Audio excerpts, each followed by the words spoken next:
بسم اللہ الرحمن الرحیم۔ السلام علیکم۔ آج ہم بات کریں گے دو اہم ایشوز کے حوالے سے۔ محسن نقوی حکومت کے دو سینئر افسران کو گرفتار کرنے کا حکم دے دیا سپریم کورٹ آف پاکستان نے، اس کی تفصیل میں آپ کے ساتھ شیئر کروں گا۔ اور ساتھ ہم بات کریں گے پاکستان مسلم لیگ کاف کے سینئر رہنما، سابق secretary Lahore high court bar ایسوسی ایشن اور جو سابق مشیر تھے وزیر اعلیٰ پنجاب پرویز الہی کے، اور وہ وکیل ہیں پرویز الہی کے، اور آج بھی پرویز الہی کو جو جسٹس شہرام سرور صاحب کی عدالت سے ریلیف ملا ہے اس میں بھی وہی وکیل پیش ہوئے۔ عامر سعید راں کو گرفتار کر لیا ہے ایف آئی اے نے۔ پرویز الہی کی جانب سے یہ الزام لگایا گیا ہے کہ ان کو اغوا کیا گیا ہے اور وہ ان کے گھر میں ملاقات کر کے واپس جا رہے تھے کہ ان کو گرفتار کیا گیا۔ انتہائی افسوسناک معاملہ ہے، اور اگر کوئی وکیل ہے اور آپ وکیل کو گرفتار اس وجہ سے کر لیں کہ وہ ان کی وکالت کرتا ہے یا عدالتوں میں پیش ہوتا ہے، تو یہ تو میرے خیال میں تو معاملہ ایسی طرف جا رہا ہے کہ جس کے بعد اب چیزیں پوائنٹ آف نو ریٹرن کی طرف جا رہی ہیں کہ کل کوئی اگر فیصلہ دے گا تو پھر اس کا بھی یہی ہوگا۔ یہ چیزیں میرے خیال میں انتہائی غیر قانونی اور غیر آئینی ہیں، اور اس کے اوپر ہماری عدالتوں کا کردار بنتا ہے۔ اور اگر سابق secretary Lahore high court bar ایسوسی ایشن گرفتار ہو جائے اور معاملات خاموشی سے، ہماری بار ایسوسی ایشنز اور بار کونسلز بھی اس کے اوپر خاموش رہیں، اور جس طریقے سے فواد چودھری جو سینئر ایڈوکیٹ بھی تھے وہ 6 دن تک ان کے ساتھ ہمارا نظام کھیلتا رہا، اعظم سواتی بھی سینئر ایڈوکیٹ تھے، ان کے ساتھ بھی یہ سارا کچھ ہوتا رہا، چلیں سمجھ آتی ہے کہ وہ کسی ایک سیاسی جماعت کے تھے تو باقی جو سیاسی جماعتوں کے بار کونسلز اور بار ایسوسی ایشنز ہیں وہ نہیں نکلیں۔ یہاں عامر سعید راں وہ تو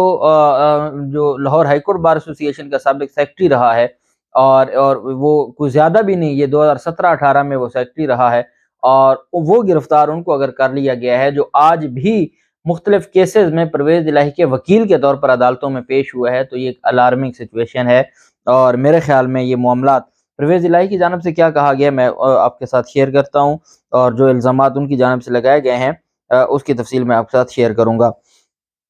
پہلے تو میں آپ کو بتاتا چلوں کہ پاکستان تحریک انصاف کی خاتون ایم این اے پر بھی ایف آئی آر درج کر دی گئی ہے، مقدمہ درج کر دیا گیا ہے، اور وہ بھی بغاوت کا۔ شاندانہ گلزار جو کہ پاکستان تحریک انصاف کی ایم این اے ہیں پشاور سے، ان کے خلاف یہ مقدمہ درج کیا گیا ہے۔ آپ جانتے ہیں کہ پشاور میں ایک افسوسناک واقعہ پیش آیا، اور جو آج تک دل خون کے آنسو روتا ہے۔ پشاور میں جو تباہی مچی اور جس طریقے سے وہاں پر سینکڑوں لوگوں کی شہادت ہوئی، اور کئی بچے یتیم ہو گئے، اور کئی گھروں کے گھر اجڑ گئے، اور پشاور میں جو واقعہ ہوا، لیکن اس سے بڑی بدقسمتی یہ ہے کہ اس پر سیاست کی گئی، اور خیبر پختونخوا حکومت کے اوپر الزامات لگائے گئے، عمران خان پر الزامات لگایا گیا کہ وہ طالبان کے ساتھ مذاکرات کی بات کرتے تھے، مختلف طرح کی چیزیں، پھر یہاں تک کہ یہ پروگرام بھی ہوتے رہے، اور وہ بھی حامد میر جیسے لوگ کہ کس نے چھوڑا تھا طالبان کو، یا سزا یافتہ جو لوگ تھے ان کو کس نے رہا کیا تھا، یہ پوری دنیا جانتی ہے کہ کون تھا رہا کرنے والا۔ لیکن کیونکہ وہاں بات کرتے ہوئے ان کی زبانیں جلتی ہیں، اور وہ اپنا مفاد صرف عمران خان پر ایک سیاسی فائدہ اٹھانے کے لیے الزامات لگاتے ہیں۔ عمران خان نے آج ان کا بڑا کلیئر اور تگڑے انداز سے اس کا جواب دیا ہے۔ اب یہ جو ان کی جانب سے جو شاندانہ گلزار ہیں ان کی جانب سے دکھ کا اظہار کیا گیا، اور پھر ان کی جانب سے کچھ ایسے الفاظ ایک میڈیا ایک ٹی وی چینل پر بیٹھ کر کیے گئے کہ جس کی بنیاد پر اب ان کو گرفتار کر لیا گیا ہے۔ اس مقدمہ جو درج کیا گیا اس میں 153A 124A سیڈیشن، جو فواد چودھری کے خلاف بھی سیڈیشن کا جو کیس تھا بغاوت کا، اور اس کے علاوہ جو دفعہ 505 شامل کی گئی ہے، جو دھمکی امیز جو دفعہ ہے وہ شامل کی گئی ہے۔ ایف آئی آر کے متن میں کہا گیا کہ شاندانہ گلزار نے پرائیویٹ ٹی وی پروگرام میں بیٹھ کر اداروں کے خلاف گفتگو کی، بدامنی اور انتشار پھیلانے کی کوشش کی۔ اب ایک خاتون کے خلاف جب اس طرح کی مقدمہ درج، جو ہم دیکھتے رہے ہیں، مریم نواز کو جب ہم دیکھتے تھے اسلام آباد ہائی کورٹ میں پیش ہوتی تھیں، پیشی کے بعد وہ جس طریقے سے جو اس وقت کے آئی ایس آئی کے چیف تھے فیض حمید، ان کے خلاف باتیں کرتی تھیں، اور پھر ہم نے دیکھا کہ وہ آج بھی بھاولپور میں جو ان کا جلسہ تھا، جلسہ تو نہیں تھا، وہ ایک سیمینار تھا، اور وہ بھی خالی کرسیوں سے جو حلف لیتے ہوئے ان کی تصاویر وائرل ہوئی ہیں اور ویڈیوز وائرل ہوئی ہیں، پوری دنیا جانتی ہے۔ اب آپ ان حالات میں بھی نواز شریف اور شہباز شریف کے نعرے لگوائیں تو پھر اور مریم نواز وہاں پر کہتی ہیں کہ آپ انسٹاگرام کا اکاؤنٹ بنا لیں، آپ ٹویٹر اکاؤنٹ بنا لیں، آپ فیس بک بنا لیں اور نواز شریف کا پیغام پہنچائیں۔ اب کوئی تو ہوتا جو ان سے پوچھتا کہ بھئی کون ہے کیا، نواز شریف کا پیغام ہے کیا، یہ تو بتا دیں تاکہ نواز شریف کا پیغام آگے پہنچایا جائے۔ لیکن یہ ساری چیزیں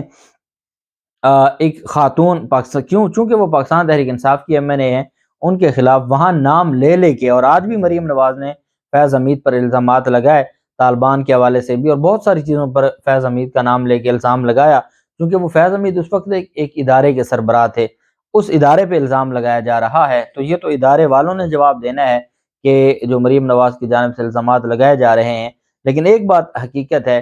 کہ اس طرح خواتین پر بغاوت کے جو مقدمات ہیں، اور ایک خاتون ایم این اے جو سابق ایم این اے ہے اور سیاسی رہنما ہے، اس کا تاثر پوری دنیا میں کیا جائے گا۔ آپ نے مختلف لوگوں کو گرفتار کر کے دیکھ لیا، آپ نے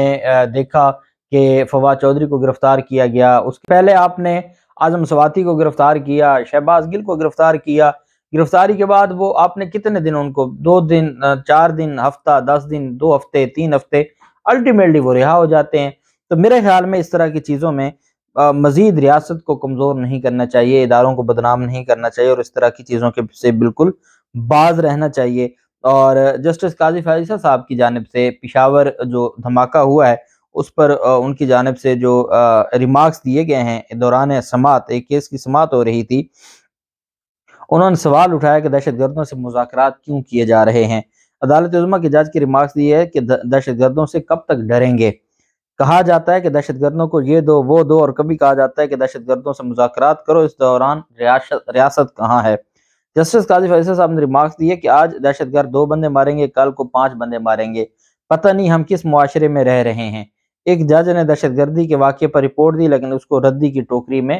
پھینک دیا۔ جسٹس قاضی فیصل صاحب نے ریمارکس دی ہے کہ لمبی داڑھی رکھنے سے بندہ مسلمان یا اچھا انسان نہیں بن جاتا، ہمارے ایک جج کو مار دیا گیا، کسی کو پرواہ ہی نہیں۔ پشاور پولیس لائنز کی مسجد کے اندر خودکش دھماکے میں اب تک جو امام مسجد اور اہلکاروں سمیت 101 افراد شہید ہو چکے ہیں، اور اس پر جو یہ الیج کیا جا رہا ہے کہ جو دھماکہ کرنے والا خودکش حملہ آور تھا وہ پہلی صف میں کھڑا تھا اور اس نے پہلی صف میں کھڑے ہو کے یہ دھماکہ کیا۔ جبکہ دوسری جانب جو پرویز الہی کی جانب سے جو الزام لگایا گیا ہے، پرویز الہی نے کہا ہے کہ ہماری پارٹی کے لیگل ایڈوائزر عامر سعید راں کو ایف آئی اے نے اغوا کر لیا ہے۔ کہتے ہیں کہ وہ میرے گھر سے واپس جاتے ہوئے سعید راں کو اٹھایا ہے۔ سعید راں آج شام سے کچھ ٹائم پہلے ہائی کورٹ میں پیش ہوئے تھے۔ پرویز الہی خاندان کی درخواست تھی جس میں یہ کہا گیا تھا کہ ان کے خلاف کارروائی سے روکا جائے، پنجاب حکومت کو بھی اور باقی جو وفاقی حکومت ایف آئی اے کو، اینٹی کرپشن کو۔ اس پر جسٹس شہرام سرور صاحب نے جو اس میں چیمبر میں سماعت کی تھی، اور عامر سعید راں صاحب ہی پیش ہوئے تھے بطور وکیل پرویز الہی خاندان کے، اور وہ بڑے قریبی ساتھی اور دوست سمجھے جاتے ہیں مونس الہی کے، تو ان کو گرفتار کیا گیا ہے، اور وہ مشیر بھی تھے وزیر اعلیٰ کے۔ ایف آئی اے نے گاڑیوں سے پتہ چلا کہ ایف آئی اے کے ساتھ کچھ اور لوگ بھی تھے جنہوں نے گرفتار کیا۔ پرویز الہی کہتے ہیں نگران حکومت اور ان کی ہواری ایسے ہٹ کنڈوں سے باز رہیں، پتہ نہیں یہ نگران حکومت کس ایجنڈے پر آئی ہے، چن چن کر ہمارے قریبی ساتھیوں کو ٹارگٹ کر کے اٹھایا جا رہا ہے۔ نگران حکومت لگا کر امن و امان کو کنٹرول نہ کر سکتی تو پھر بہتر ہے کہ یہ گھر جائے اور اس طریقے سے ہمارے لوگوں کے خلاف کارروائی ختم کی جائے۔ یہ مطالبہ کیا گیا ہے کہ ہمارے لوگوں کے خلاف جو کارروائی ہے اس کو ختم کیا جائے۔ بہرحال دوسری جانب سپریم کورٹ آف پاکستان میں کیس کی سماعت تھی، اور سپریم کورٹ میں ٹرسٹ سے متعلق کیس کی سماعت ہوئی، تو سپریم کورٹ نے ڈی سی مظفر گڑھ، ڈپٹی کمشنر مظفر گڑھ کو اور ڈی پی او راجن پور کو گرفتار کرنے کا حکم دے دیا، ان کے ناقابل ضمانت وارنٹ گرفتاری جاری کیے گئے۔ عدالت میں سماعت ہوئی تو عدالت نے